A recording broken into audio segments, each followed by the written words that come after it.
বিশ্বনবী বললেন 104টা কিতাবের মধ্যে তাওরাতের মধ্যেও এত দামি সূরা নাই, ইনজিলের মধ্যেও এত দামি সূরা নাই, জাবুরের মধ্যেও এত দামি সূরা নাই, সুহুফে ইব্রাহিম ও মুসার মধ্যেও এত দামি সূরা নাই। যে দামি সূরাটা আল্লাহ আমাকে দান করেছে ওই দামি সূরাটা হলো, সবাই পড়েন, আলহামদুলিল্লাহি রাব্বিল আলামিন আর রহমানির রহিম মালিকি ইয়াউমিদ্দিন ইয়্যাকা না'বুদু ওয়া ইয়্যাকা নাস্তাঈন ইহদিনাস সিরাতাল মুস্তাকিম সিরাতাল লাযীনা আন'আমতা আলাইহিম গায়রিল মাগদুবি আলাইহিম ওয়ালাদ-দাল্লিন। চিল্লায়ে পড়েন আমিন। এই সূরাটা এত দামি সূরা, এই সূরার মতো সূরা কোন আসমানি কিতাবের মধ্যে আল্লাহ নাজিল করে। এই সূরাটা মাত্র 7টা আয়াত নিয়ে গঠিত। সবাই বলেন কয়টা আয়াত? মুখস্থ আছে না? মাত্র 7টা আয়াত। এই সূরাটা অনেকটা অভিনন্দন পত্রের মতো, ওয়েলকামিং লেটার।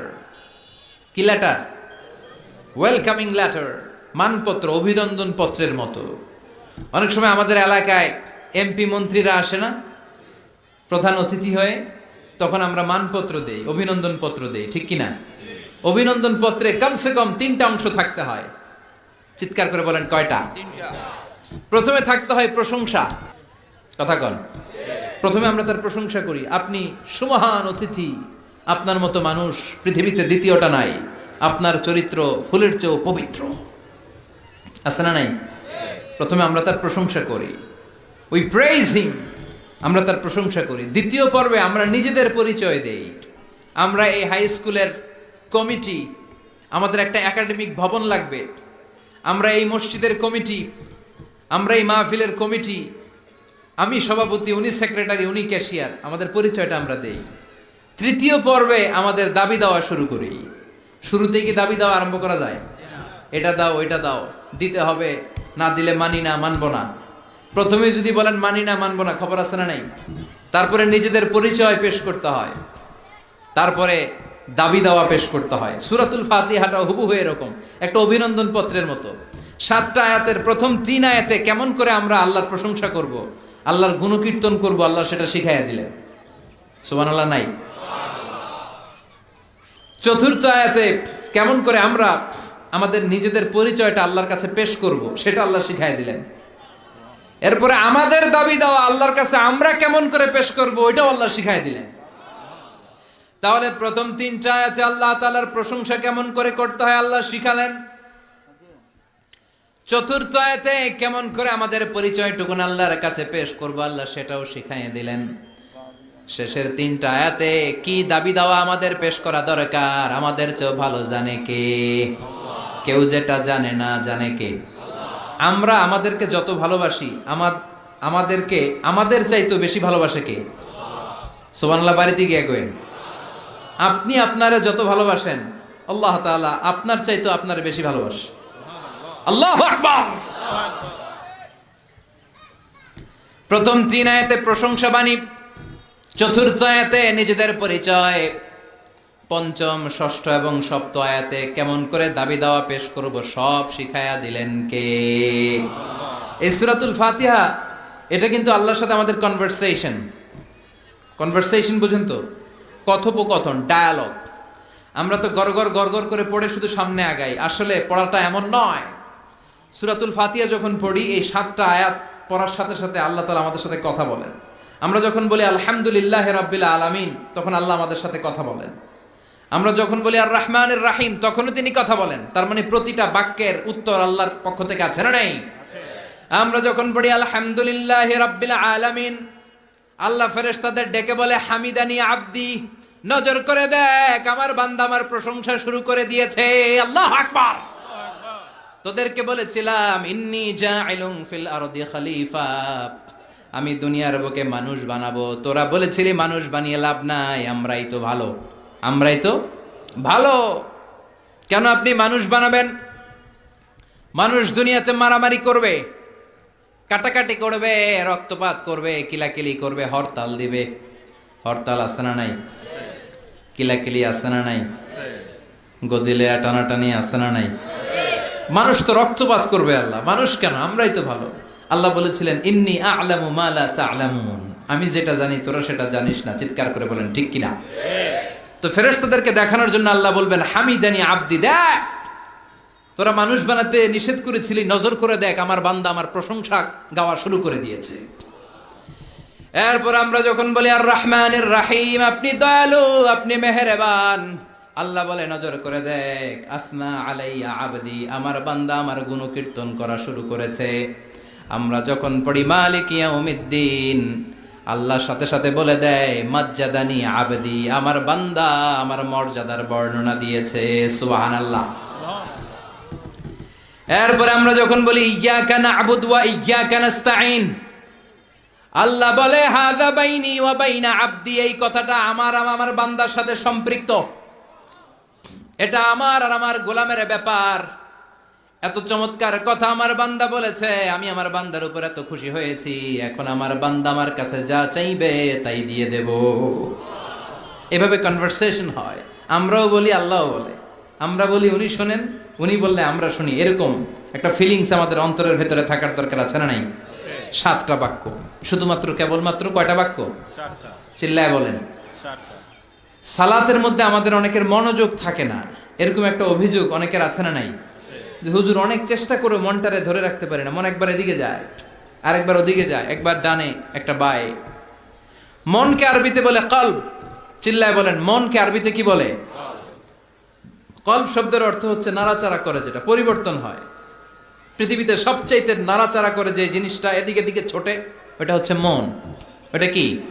পাগল মোহন, মোহন রে মন কেন এত কথা বলে।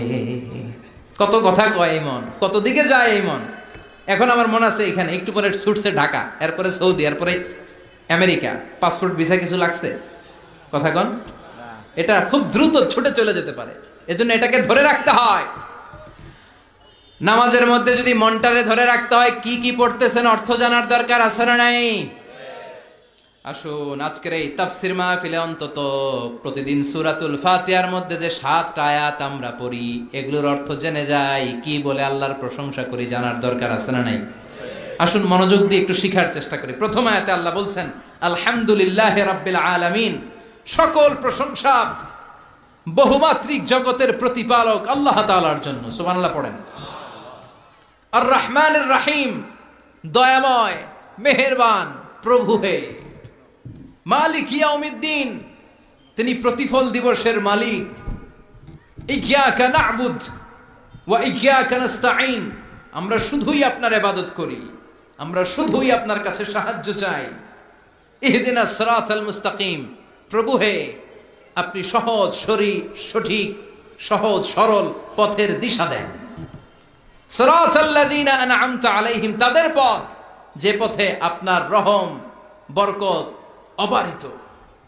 গায়রিল মাগদুবি আলাইহিম ওয়ালাদ-দাল্লিন, আমরা অভিশপ্তদের পথও চাই না, আমরা পথভ্রষ্টদের পথও চাই না। আমিন। চিৎকার করে পড়েন আমিন। তার মানে প্রথমে কি করে প্রশংসা করব আল্লাহ শিখালেন, পড়েন আলহামদুলিল্লাহি রাব্বিল আলামিন। সকল প্রশংসার মালিক বহুমাত্রিক জগতের পালনকর্তা আল্লাহর জন্য। প্রশংসা কার জন্য? আল্লাহর জন্য। চিৎকার করে বলেন প্রশংসা কার? আল্লাহ। প্রথম শব্দটা হচ্ছে আলহামদু। প্রথম শব্দটা কি? হামদুন মানে প্রশংসা। আওয়াজ করে জবাব দিতে হবে মুসলমান, হামদুন মানে কি? প্রশংসা। প্রশংসার মালিক কে? আল্লাহ। এক সাহাবী নিজ থেকে মনে মনে নিজের ইচ্ছায় ভেতর থেকে আল্লাহর 4টা তাসবিহ বানায় ফেলছে। ওই 4টা তাসবির প্রথম তাসবিহটা ছিল এই হামদ শব্দ থেকে নেয়া, মানে হামদান মানে কি? কাসীরান তাইয়িবান মুবারাকান ফি। বিশ্বনবী নামাজ পড়াচ্ছেন, রুকু থেকে উঠলেন, সামি আল্লাহু লিমান হামিদা। পেছন থেকে সাহাবারা পড়ল রব্বানা। আরেকজন সাহাবী অতিরিক্ত বাড়িয়ে পড়ল, হামদান কাসীরান তাইয়িবান মুবারাকান ফি। 4টা তাসবিহ বাড়িয়ে পড়েছে, চিৎকার করে বলতে হবে কয়টা? এই 4টা তাসবিহ কিন্তু বিশ্বনবী ওই সাহাবারে শিখায় নাই। নামাজ শেষ, বিশ্বনবী বললেন, আমি যখন রুকু থেকে দাঁড়িয়ে বলেছি সামি আল্লাহু লিমান হামিদা, তোমরা ফিসফিস করে পড়েছো রব্বানা ওয়ালাকাল হামদ, খুব ভালো, কিন্তু কে যেন ফিসফিস করে অতিরিক্ত পড়েছো হামদান কাসীরান তাইয়িবান মুবারাকান। সবাই পড়েন হামদান কাসীরান তাইয়িবান মুবারাকান। আওয়াজ করে পড়েন। 1 নাম্বারটা কি? 2 নাম্বার, 3 নাম্বার, 4 নাম্বার। আবার বলেন। বিশ্বনবী বললেন, এই 4টা তাসবিহ যে তুমি পড়ছো কই পাইছো? মিন আইনা ওয়াজাদতা হাযিহি তাসবিহাত, এই তাসবিহগুলো কই পেয়েছো? আমি তো শিখাই নাই। কে পড়েছো এই তাসবিহটা? দাঁড়াও। কেউ দাঁড়ায় না, ডানে বায়ে সামনে পেছনে কেউ দাঁড়ায় না। বিশ্বনবী অভয় দিলেন, বললেন, আমি কিছু বলবো না, কে পড়েছো দাঁড়াও। এক সাহাবী দাঁড়িয়ে বলল, ইয়া রাসূলুল্লাহ, আমি পড়েছি, আমাকে মাফ করে দেন। সুবহানাল্লাহ পড়ো। বিশ্বনবী বললেন, কেন পড়লি? আমি তো শিখাই নাই। সাহাবী বলে, নবী, আল্লাহর প্রশংসা আমার কম কম করলে ভালো লাগে না, আমার করতে মন চায় বেশি বেশি, এজন্য আমি বানাইছি এটা। আমি কি করছি? বানিয়েছি। I fabricated from my own, আমি আমার থেকে বানিয়েছি। ও নবী, আপনি তো শিখান নাই, আবু বকরও শিখায় নাই, ওমরে ফারুকও শিখায় নাই, দুনিয়ার কেউ এই 4টা তাসবিহ আমারে শিখায় নাই। আমি আমার নিজ থেকে এই 4টা তাসবিহ বাড়িয়েছি, কারণ কম কম তাসবিহ পড়লে আমার পোষায় না, পড়তে হয় বেশি বেশি। বিশ্বনবী বললেন, সাহাবী, ভয় পাস নে, চিন্তা করিস নে, তুই যে 4টা তাসবিহ অতিরিক্ত বানিয়ে পড়েছিস, তোর এই 4টা তাসবিহতে যে সওয়াব হয়েছে, এই সওয়াবগুলোকে নিয়ে বিদউ ওয়া সালাসুনা মালাইকা, 30-এরও বেশি ফেরেশতা এই 4টা তাসবিহর সওয়াবটা 30 জনেরও বেশি ফেরেশতা কে কার আগে আল্লাহর আরশে পৌঁছে দিবে, এটা নিয়ে ফেরেশতারা আকাশে প্রতিযোগিতা করছিল। এজন্য সব সময় প্রশংসা করতে হবে একজনের। চিৎকার করে বলেন, তিনি কে? আল্লাহ। আজীবন যদি প্রশংসা করি, আল্লাহর প্রশংসা করে শেষ করা যাবে?